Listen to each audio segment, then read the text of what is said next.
Ողջույն սիրելի հետևորդներ, ողջույն նրանց, ովքեր հենց հիմա պատահաբար միացել են իմ ալիքին ու նայում են այս տեսանյութը։ Բարի գալուստ իմ ալիք, կարող եք նաև բաժանորդագրվել, որպեսզի հետագայում բաց չթողնեք իմ խոհանոցային տեսանյութերը, ինչպես նաև առօրյա վլոգները Ֆրանսիայից։ Դե ինչ, այսօր պատրաստում եմ հավի կրծքամիսը ֆրանսիական տարբերակով, որն ստացվում է անչափահյուտեղ եւ աննկարագրելի համեղ։ Անհրաժեշտ է ունենալ հավի կրծքամիս ըստ ընտանիքի անդամների քանակի,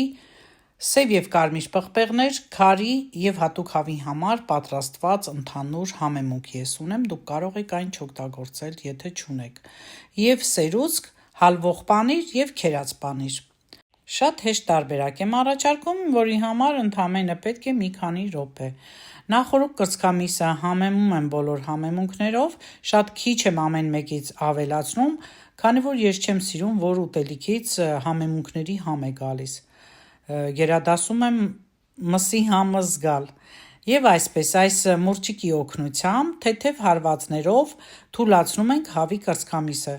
Միաժամանակ համեմունքներն էլ ներծծվում են կրծքամսի մեջ։ Երկու կողմից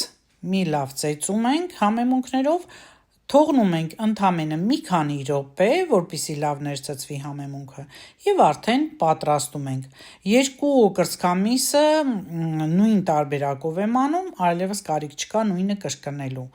Պարզ է արդեն, եթե ընտանիքի անդամները շատ են, բնականաբար ամեն մեկի համար մեկ կրծքամիս կամ մեկը երկուսի համար, ըստ ձեր ցանկության։ Ահա ժողովուրդ ջան, տեսեք ինչքան թուլացավ, ինչպիսի հաստություն է, շատ բարակ պետք չէ։ Հավի կրծքամիսը մի քանի րոպե մնալուց հետո տապակում եմ ձիթապտղի յուղի մեջ։ Իդեպ ձիթապտղի յուղով շատ ավելի համեղ է ստացվում եւ առողջարար է։ Հավի կրծքամիսը դնում ենք թավայի մեջ, թողնում ենք մի լավ տապակվի մինչև կարմրելը։ Փակում ենք կափարիչով, որպեսզի լավ եփվի նաև ներսը, որից հետո արդեն շրջում ենք։ Տեսեք, թե ինչքան լավ է կարմրել։ Արդեն շրջում եմ մյուս կողմի վրա, ժողովուրդ ջան,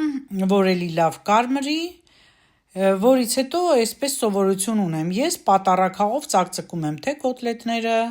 թե հավի կրծքամսերը կամ հատուկ այդպիսի փայտե չոփիկներ կան։ Այս պահին պատառաքաղով եմ անում, ներսի հյութն էլ դուրս գա, ուրեմն արդեն լավ է տապակվել։ Որից հետո էլ ավելացնում եմ սերուցքը։ Սերուցքի տոկոսը կարևոր չէ, որը որ կլինի, որը կունենաք ձեր ձեռքի տակ։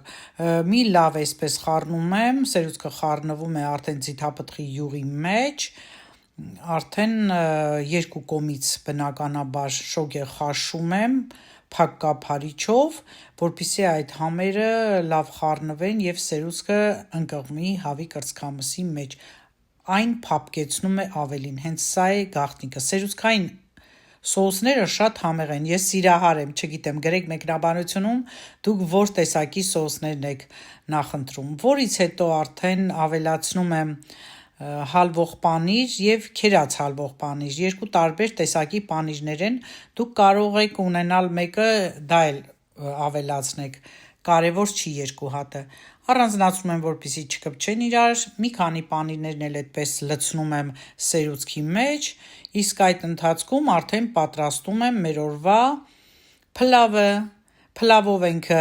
ուտելու հավի կրծքամիսը, ձեզ մոտիվացիա է, թե ինչ խավարտ կարելի է մատուցել հավի կրծքամսի հետ։ Քանի որ երեկվա տեսանյութում տեսակ, որ կարտոֆիլի խավարտ էի պատրաստել, այսօր որոշեցի վերմիշել պատրաստել։ Նախորդ ձիթապտղի յուղի մեջ էլի տապակեցի, մի փոքր աղ ավելացրեցի եւ գոլից դեպի տակ ջուր ավելացրեցի։ Սկզբում փակում եմ կափարիչով, տեսեք շատ քիչ ջուր է անհրաժեշտ, քանի որ մակարոնեղենը եփվում են շատ արագ, որից հետո բացում եմ կափարիչը։ Ֆրանսիական տարբերակով եմ մատուցում հավի կրծքամիսը։ Սեխի նման մելոն են ասում, քաղցր կտորներով շատ համեղ է ստացվում հավի կրծքամիսը եւ լոլիկով։ լոլիկը ավելի շատ գեղեցիկ տեսք հաղորդելու համար եմ։ Ես նման ձևով եմ մատուցում, հիմա համ տեսենք, չնայած արդեն գիտեմ, որ այն շատ արտակարգ է, պարզապես ձեզ ցույց տամ հավի կրծքամսի ներսը, թե ինչքան հյութալի է ստացվել։ Սիրելի հետևորդներ, պատրաստեք նման տարբերակով, զարմացրեք ձեր ընտանիքի անդամներին, ինչու չէ նաև հյուրերին, եւ ինքներդ կհամոզվեք, թե ինչքան համեղ ու հյութալի, տարբերվող համ է, եւ համոզված եմ, որ այն բոլորին դուր կգա։ Դե այսօրվա համար այս հրաշալի բաղադրատոմսը ներկայացրեցի, կհանդիպենք։